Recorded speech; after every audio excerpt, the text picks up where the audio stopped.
Isaac e com Jacó, né? Mateus 8:11. E a gente observa então essa promessa de Cristo, de que nós teremos, né, sim, um grande momento triunfal de glória, né? Enquanto haverá um outro evento aqui que nós estaremos abordando, né, aqui na terra, a igreja estará desfrutando de um outro evento no céu, né? As bodas do Cordeiro. E aí, pastor, só para a gente poder finalizar aqui esse tema, eu quero abrir uns 5 minutos para os irmãos fazerem alguma pergunta. Esse tempo, né, de bodas do Cordeiro, arrebatamento e novo corpo, bodas do Cordeiro, compreendemos então que será o mesmo tempo da tribulação, 7 anos. Sim. É a duração das bodas do Cordeiro? 7 anos, 7 anos. O tempo que a igreja estará na eternidade e que a igreja voltará para a terra com Cristo após o final da tribulação. Então, em Judas, versículo 14, né, que nós até falamos, acho que aqui na semana passada, quando fala: eis que vejo o Senhor com milhares de seus santos. Então o Senhor virá no final da tribulação com a igreja. Mas, pastor, eu queria só mencionar, eu sei que a gente está com o tempo apertado, mas eu queria só mencionar uma coisa importante. Nesse período da eternidade, nesse período das bodas do Cordeiro, vai acontecer um evento muito importante. 2 Coríntios capítulo 5, versículo 8, 9 e 10, fala assim: mas temos confiança e desejamos antes deixar este corpo para habitar com o Senhor. Pelo que muito desejamos também ser-lhe agradáveis, quer presentes, quer ausentes, porque todos devemos comparecer ante o tribunal de Cristo, para que cada um receba segundo o que tiver feito por meio do corpo, ou bem ou mal. Então, o que Paulo está dizendo é que todos nós vamos comparecer ante esse julgamento, esse tribunal. Só que esse tribunal, ele não é para condenação. Ele não é igual ao juízo final, onde as pessoas elas serão julgadas pelas suas obras e serão lançadas no lago de fogo. Esse julgamento, primeiro que a palavra tribunal aqui é uma palavra grega que é bemá, que significa palanque, palco. Ou seja, é uma espécie de uma formatura. As pessoas serão chamadas nesse lugar para receberem premiações. Que ele fala assim: para que cada um receba o que tiver feito por meio do corpo. Agora, por que ele fala ou bem ou mal? Por que ele fala ou bem ou mal? Vai receber o que tiver feito por meio do corpo, ou bem ou mal. Porque o critério de julgamento desse tribunal, ele não é apenas pelo que nós fizemos, mas ele é também pela motivação que nós tínhamos quando fizemos. Isso está registrado em 1 Coríntios capítulo 3. 1 Coríntios capítulo 3. Já estou concluindo, tá, pastor? Versículo 13 fala assim: a obra de cada um se manifestará. Na verdade, o dia a declarará. Porque pelo fogo será descoberta, e o fogo provará qual seja a obra de cada um. Então a primeira coisa que a gente aprende aqui é que aquilo que nós fazemos para Deus, tudo que nós fazemos para Deus, para o reino, vai ter esse julgamento. E aí Deus vai nos julgar não só por aquilo que nós fizemos, pelo nosso ato, mas pela motivação que nós tínhamos quando fizemos aquilo. Então por isso que ele está falando, o dia vai declarar, aquele dia vai declarar qual era a qualidade da nossa obra. Versículo 14: se a obra que alguém edificou nessa parte permanecer, esse receberá galardão. Se a obra de alguém se queimar, sofrerá detrimento, mas o tal será salvo, todavia, como pelo fogo. E aqui nos versos anteriores, o versículo 12, fala assim: se alguém sobre este fundamento formar um edifício de ouro, prata, pedras preciosas, madeira, feno e palha, aí ele vai continuando, a obra de cada um se manifestará. Então ele está usando figuras de materiais que vão passar por uma espécie de teste de fogo, né? Ouro, prata, pedras preciosas, vai se sustentar. Feno, madeira e palha se queima. Então a pessoa pode ter feito muita coisa para Deus, ela pode ter gastado a vida para Deus, mas peraí, qual que era a motivação que ela estava fazendo aquilo? Tinha uma motivação errada? Tinha uma motivação para se mostrar? Tinha uma motivação para querer aparecer? Tinha uma motivação financeira com aquilo? Qual que era a motivação que ela estava fazendo? Então a pessoa vai receber essa recompensa, esse galardão, conforme o trabalho e a motivação que ela tinha quando estava fazendo. E o grande detalhe é o seguinte: alguém fala assim, pastor, tá, mas qual que é o prêmio? Qual que é o prêmio? Qual que é o galardão? Aí é que tá, aquilo que o olho não viu, Aleluia. nem com o ouvido se ouviu, É o que o Senhor tem reservado para cada um de nós. Só né? na hora que a gente vai saber. E aí é só para, né, deixar os irmãos entenderem isso. Não, como o pastor falou, o tribunal de Cristo não é tribunal de julgamento. Não é um tribunal de condenação. Né? Como o pastor falou, será um tribunal de galardão.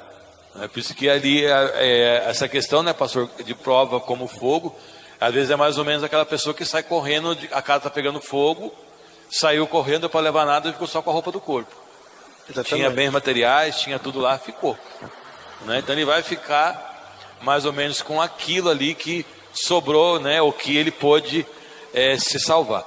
Então por isso a importância de nós entendermos a palavra e a questão da nossa vida cristã aqui nessa terra. Né? Por isso que Paulo em Filipenses 1, quando ele escreve, ele fala assim, ó, eu sei que tem uns que pregam por vanglória. Ele fala isso. Eu sei que tem uns que pregam por vanglória, que pregam para receber aplauso, falando nas nossas palavras, né? Mas deixa que eles preguem. Enquanto isso, eu estou aqui preso, pregando o evangelho para quem está me ouvindo aqui. E por causa das minhas prisões, toda a guarda pretoriana ouviu falar de Jesus. Aleluia. E o tempo se vai, né? Eu quero deixar aqui, dar 5 minutinhos, meus irmãos. Nós podemos estender muito, mas se algum irmão quiser fazer uma pergunta, pode. Chega mais para cá, irmão. Você pode chegar mais pertinho aqui. Então pode falar daí, a gente escuta aqui, eu reproduzo aqui para o pastor Paulo.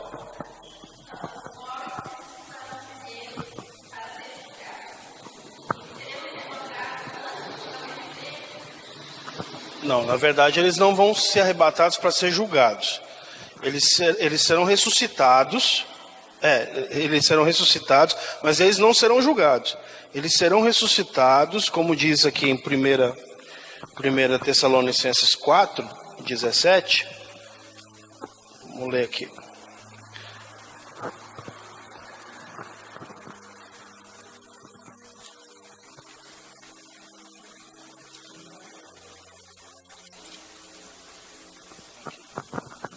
Então, Paulo vai explicar como que vai acontecer essa ressurreição. Ele fala assim, ó, dizemos-vos, pois, versículo 15, 4:15. Dizemos-vos, pois, isso pela palavra do Senhor, que nós, os que ficarmos vivos para a vinda do Senhor, não precederemos os que dormem.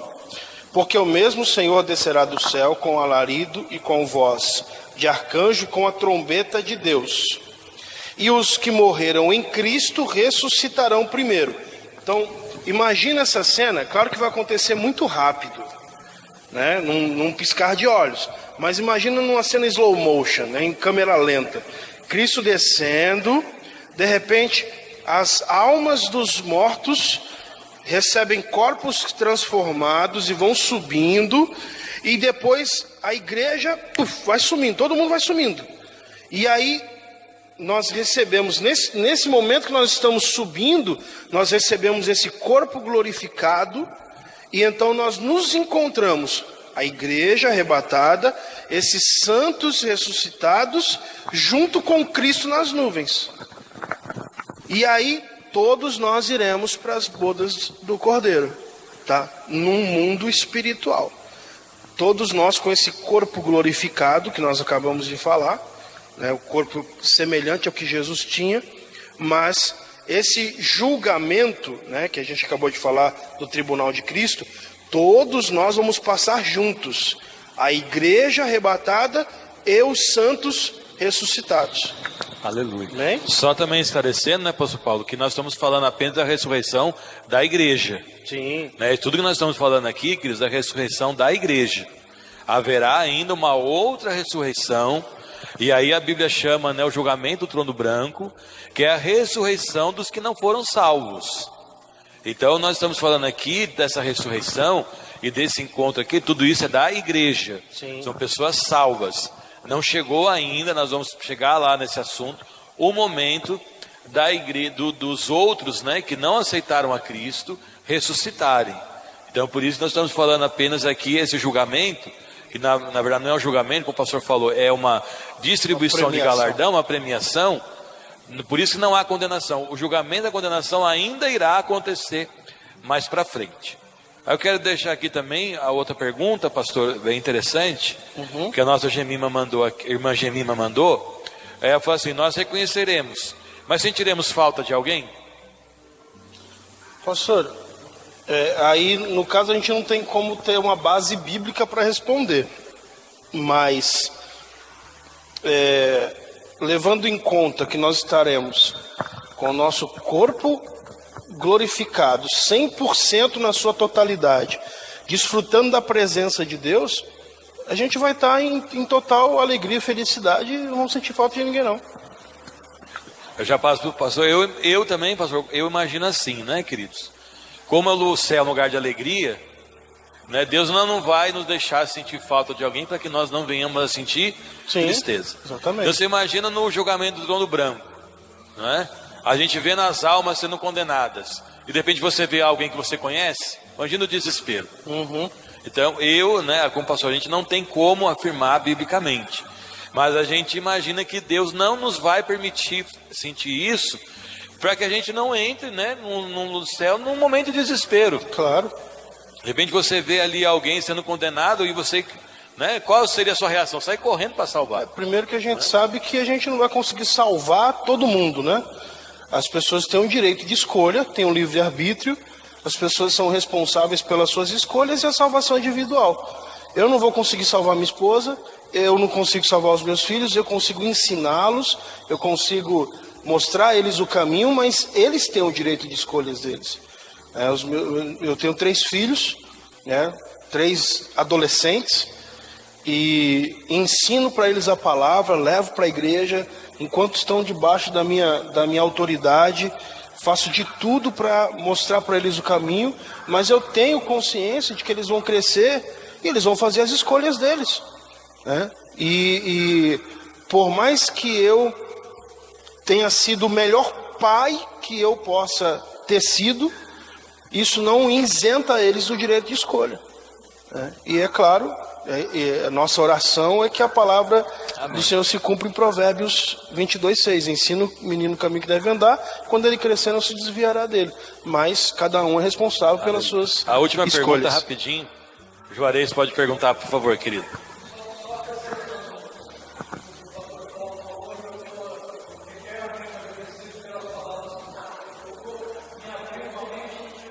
A palavra ele ensina que o nosso coração tem que ser puro e que a palavra do Senhor tem que ser levada a todos os cantos com a pureza do coração e da visão do Senhor. Então, hoje em dia, começa-se a colocar em prática isso que Paulo falou. São as vanglórias, os homens adoradores de si mesmo, Sim. né? E eu ficava me questionando, mas será que o Senhor não está vendo isso? Né? Será que não vai ter punição? Glória a Deus e aleluia. Hoje o pastor foi canal de bênção e Amém. Me tirou esse peso. Eu não tinha me atentado, já li várias vezes isso, mas não tinha me atentado sobre isso.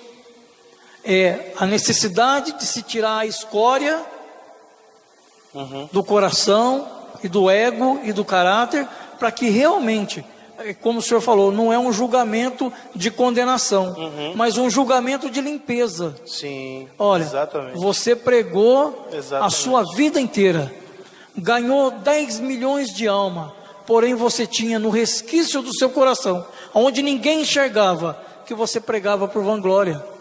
Você ganhava a alma e falava para o Senhor: Senhor, eu ganhei aquela alma. Não, ele não ganhou aquela alma.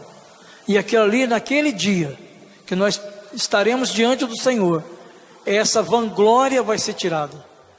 E ele vai ver aquele que pregou sem intenção nenhuma Sim. de galardão. Sim. O verdadeiro amor ao Evangelho, justamente para que aquela alma fosse salva.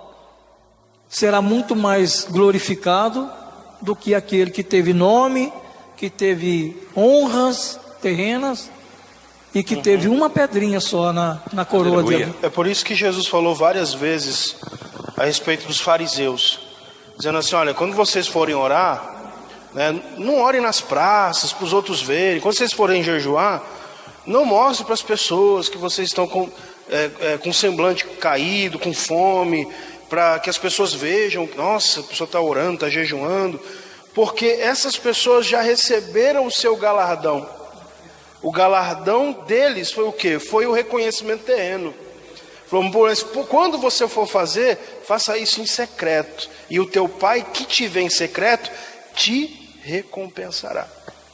Eu sou Amém. eternamente grato ao Aleluia. pastor por este canal de bênção, pastor. Amém. Muito obrigado. Amém, pastor. Glória a Deus.